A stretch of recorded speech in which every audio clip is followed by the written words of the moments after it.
Hello again, everyone. This is Casey Washington, and we're back. For some reason, we went out. I don't know what happened with technology. You know, it's great when it works. So we haven't been on for a little bit. My partner, Mike, uh, Mike has been out, down and out with, I think, we're getting old. We get aches and pains. I've had some health things going on. So here we are, and hopefully we'll get some people on. Just want to talk for a few minutes because I know there's a lot going on. We got a political debate on tonight, so I'm sure people want to see that. And, it's evening time, and some of you all want to have your evening to yourself. So what we're going to talk about today, just briefly, because I did a post on my blog recently, and it was titled Contributing to the Chaos in Classrooms. And just want to touch on a couple of things that we talk about in that blog post. Sometimes as educators, me included, when I was so stressed out and just not doing well physically and emotionally because the job can be draining, I thought about all the reasons why there was either, as a classroom teacher, there was chaos in my classroom. Even as an administrator, there was chaos in my school building at times. And I would blame different people and different things. I would blame the students. I would blame the parents. I would blame things that go on in the community that comes into the school. There are just so many things going on, but sometimes I did not take a self-reflective look at myself and the things that I was doing within my school or within my classroom that actually affected the chaos that was going on, and then not even reflecting on how that chaos actually had an effect on my wellness. So um, in this post, I just thought about a few things that we as educators can reflect on in order to reduce some of that chaos. I mean, there are going to be things that we don't always have any control over, but I always say control what you can, what you can't. Sometimes you have to let those things go, or you have to let others help you to control those situations. So the first thing that I talked about in that post was, of course, classroom management. As we know, for teachers, for principals, anyone that works in the school, classroom management is a priority. Having set norms and rules within your classroom every day that are adhered to every day is very important. Also, creating an atmosphere where kids, you have to teach them what those rules and norms are. You need to model that behavior that you're expecting in that classroom. I had to model behavior that I expected within my school as a principal or as an assistant principal, because we can't just say this is the rule and then kids don't necessarily know what that means to them. For example, I always see a rule that says be respectful. So, being respectful may mean different things to different people or to different children. So have that discussion of what respect looks like in your classroom. Um, some people say, well, I want the kids to be engaged. So what does that mean? Engaged may mean that I'm sitting there looking at you while you're giving instruction. Or does engage mean, okay, I'll answer a question here and there? What does that mean? So you need to be very specific about what your rules and your norms mean and what your expectations mean to you, and model that for your students. The second thing that I talked about was building relationships with your students.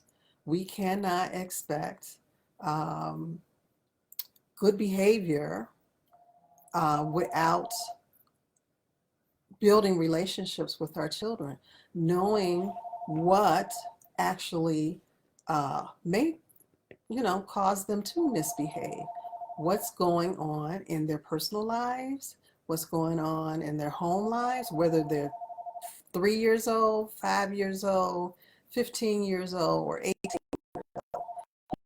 what is going on in their lives, knowing what their likes are, what are some things that they're interested in. Um, Having some conversations with them. Yes, they're kids, but you would be surprised at the type of conversations that you can actually have with children. Sometimes they will surprise you about how much they actually know and what their interests really are. Um, Sometimes they know more about what's going on in the world than we do. So have some talks and some conversations, individual conversations sometimes with your students, knowing their triggers, knowing when they walk in your classroom, whether they're going to have a good day or a not so good day, figuring out what their moods are, getting to know their family situation, getting to know their parents, their siblings, or whomever is taking care of them. Those relationships are key. And not only relationships with your students, but relationships um, with your colleagues too. Knowing what's going on with them besides a typical, hey, how you doing? Um, so anyway, you know what I'm saying. The third thing, making sure that you have systems and routines in place within the classrooms and as a school, have some school-wide systems in place, school-wide behavior plans, school-wide attendance plans, school-wide, awards, grading systems, things like that, so that there is consistency throughout your building. So if one child gets in a fight and doesn't get a suspension or in-school suspension, and another child has a fight and nothing happens, there's no consistency there. So I guarantee you, a parent's going to say, well, what happened to this child, and why didn't this happen? And teachers say it too. Well, you didn't punish so and so, but you're going to punish so and so.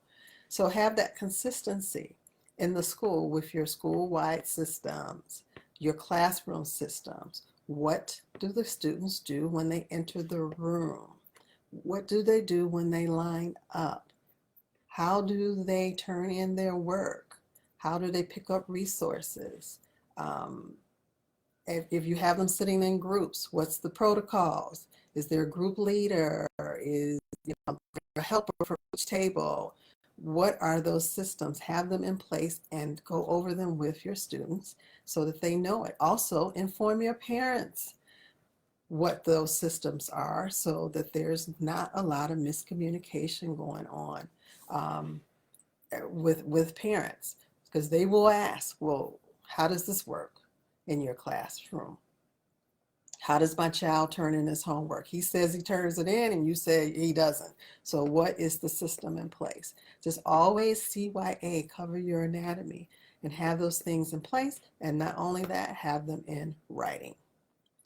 The fourth thing, knowing your kids' learning styles or learning style. Some people have more than one, so that's why I said styles with an S. Know if they're kinesthetic learners. Are they read-write learners? Do they have a combination? Are they auditory? What are their learning styles so that you can better address how to teach them? Have engaging activities, engaging assignments or projects. Sometimes you got to let the textbook go, and sometimes you got to let those worksheets go. Worksheets every day, all day, are boring. We know that. Stop doing that. Give your children some hands-on things to do. And this, you can be creative. Allow yourself to be creative. We know in this day and age when there's a lot of testing going on that, we have to think that we're teaching to the test. But if you teach certain skills, you don't necessarily have to teach to the test. So you can be a little more creative. So again, when you're thinking about the chaos that's going on in your classrooms and your schools, and it's causing you stress, it's causing you burnout, think about what's going on within your, and within your realm, which is your classroom or your school, and think about how you may contribute to that and how you can stop contributing to the chaos in the classroom. It's not a blame game. This is all about your wellness. It's all about what you can do as one individual. And if that means you just have to close your door and make sure things are going right in your classroom and be an example to others, then that's what you may have to do. I also want you to think about, of course, all those four things, but in the middle of that, in the midst of that, um, what can you do at your school to focus on your wellness? Um, for example, sometimes you may need to find a quiet space during your prep time. It's okay to do that. It's okay to go take a walk, or if you're not in 0-degree weather, it's okay to take a walk during your prep time, or using your prep time wisely, where you actually plan out each day what you're going to do. And maybe if your prep time is 45 minutes, do some work for 30 minutes, and then for 15 minutes, take a breather, do some deep breathing, inhale, exhale, whatever you have to do to make sure that you stay healthy and that you make it until May or June or whenever school is out. Lastly, I'm just going to talk a little bit about politics, because we know this is the time of year. This is 2020, this is an election year, so you're hearing a lot from different candidates and things like that. And it can be stressful too. So what I would like for you all to do is just really research what each candidate stands for in the world of education, and how their policies and their ideas may actually affect what we do for a living, and how it may affect our children that we teach. You have to be sensitive to that. It's not just about us as individual and personally. Think about how it affects, like I said, our students, our schools, because what affects our students and our schools overall in society, it affects a lot more. So, I'm not going to pick sides or anything. I just want everyone to do their research. That is all. That is all Casey Washington is saying. Do your research. So I'm not going to keep you long. If you want to watch the debate, it's coming on soon. If you don't want to hear the rhetoric, you don't have to. But I hope whatever you do, you have a wonderful evening and stop contributing to the chaos. Look at your classroom management. You're going to take a look at building relationships with your students. You're going to take a look at the systems and the routines that you have in place in your school or in your classroom. And you're going to take a look at the activities and work that you give to your students, and address their learning styles so that your classroom can run as smoothly as possible and your students can learn as much as possible. On that note, take care, everybody. I'll see you in a couple of weeks.